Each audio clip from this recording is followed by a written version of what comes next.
Hey everybody, I hope you're doing well. Today we're going to be covering selecting topic and purpose. So let me just switch over to the presentation slides.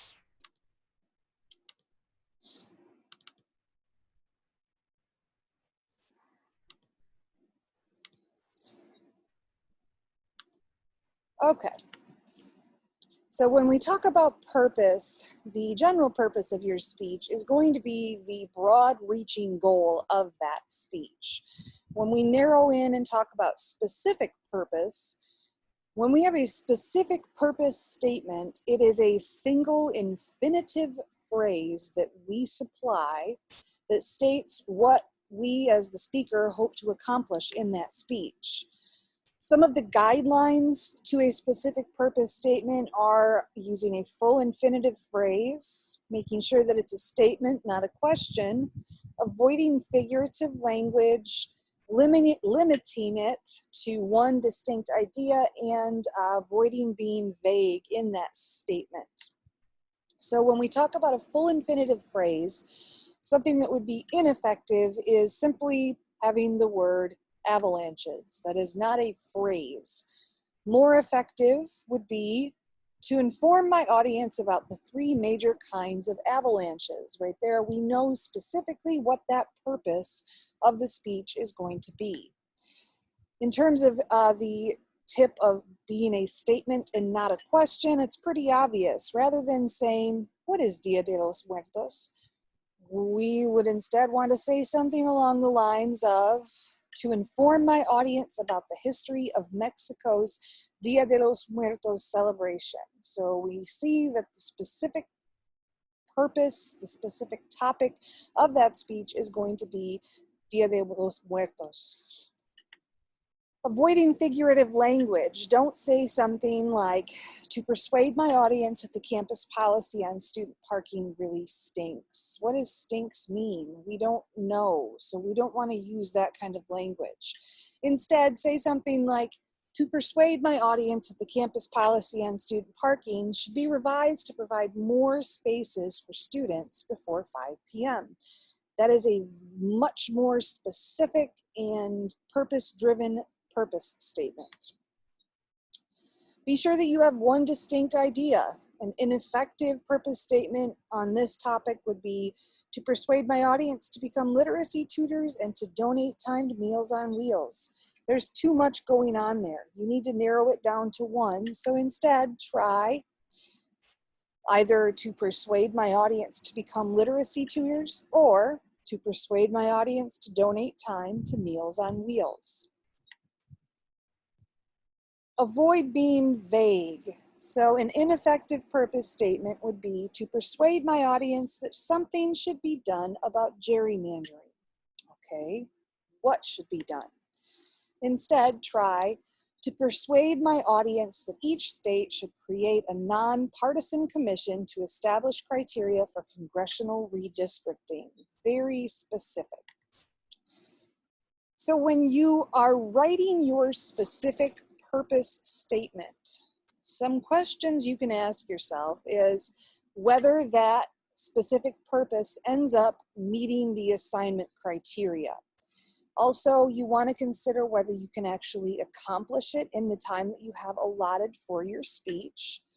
You want to be sure that based on that specific purpose that it's going to be relevant to the audience.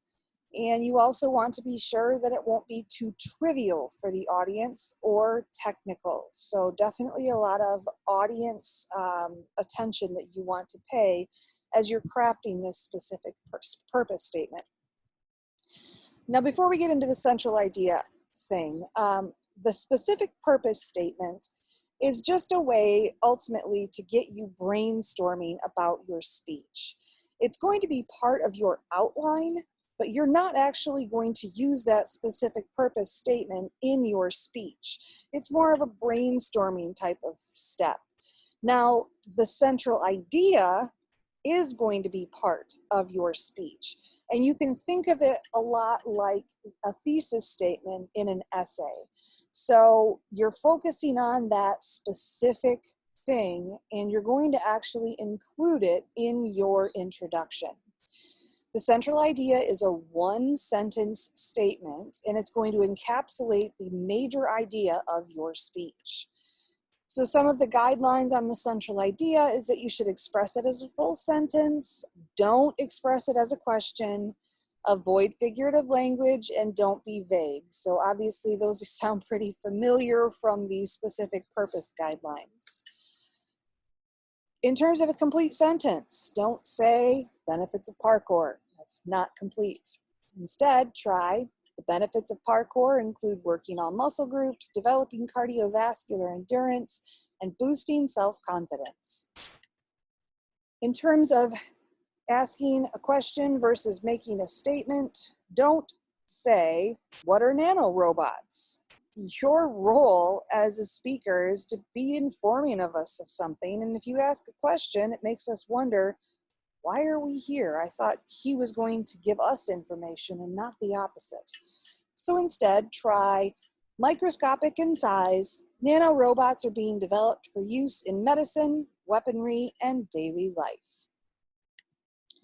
Avoid figurative language. Rather than saying, Costa Rica is an awesome place for a vacation, which is very subjective and doesn't tell us what they mean, instead say, Costa Rica has many attractions for vacationers, including spectacular beaches, lush rainforests, and stunning mountains. And avoid being vague. Rather than saying studying abroad while in college is a good idea, be a little more specific and say, studying abroad helps students expand their cultural horizons, develop their language skills, and enhance their employability. And this is a really good central idea to look at in terms of how the rest of your speech is going to be structured and what you're going to focus on. It's very clear that we're going to get sections that cover expanding cultural horizons, developing language skills, and enhancing employability. It's right there in our face, and we know what to expect. And as a speechwriter, you know what you should be actually covering. On that note, in terms of what an example outline will start to look like, based on having this specific purpose and central idea. So the general purpose is deciphering ultimately what kind of speech you're actually giving. So your first speech, you're going to be probably informing or entertaining, but your informative speech, that's going to be really obvious. You'll be informing. Persuasive speech, you'll be persuading. So you're going to tell us, yep, in this speech, I'm going to, in this case, inform.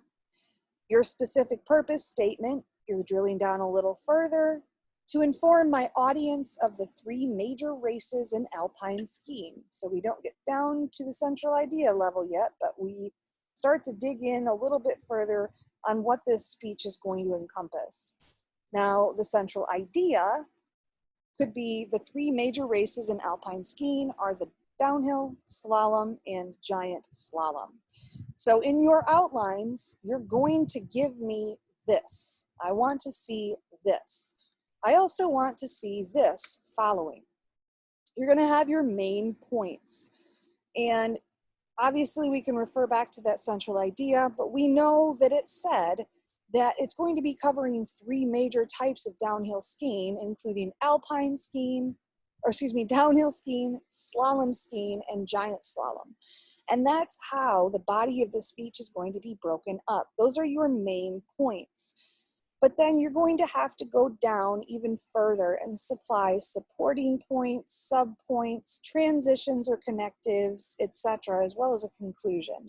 But this at least gives you an idea of how the specific purpose and the central idea play a role in developing your outline. And so the whole idea is that we're building the speech from the ground up, and everything, it's just little pieces that we slowly put together to get to that larger goal of a full speech, rather than just sitting down and cranking it all out in one giant paragraph with no particular direction in mind. So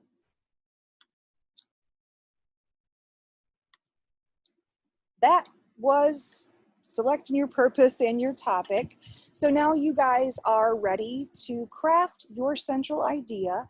Specifically on Moodle, you're going to go to the ceremonial speech thesis / topic, and that's where you're going to submit your central idea, your central topic. You're going to want to make sure to review your textbook for additional information. There's more examples there as well that will help you. I do have an example listed on Moodle for specifically a commemorative speech central idea. So hopefully those things can help you. But of course, if you have any questions at all, please don't hesitate to ask. And good luck and have fun. See you later, guys.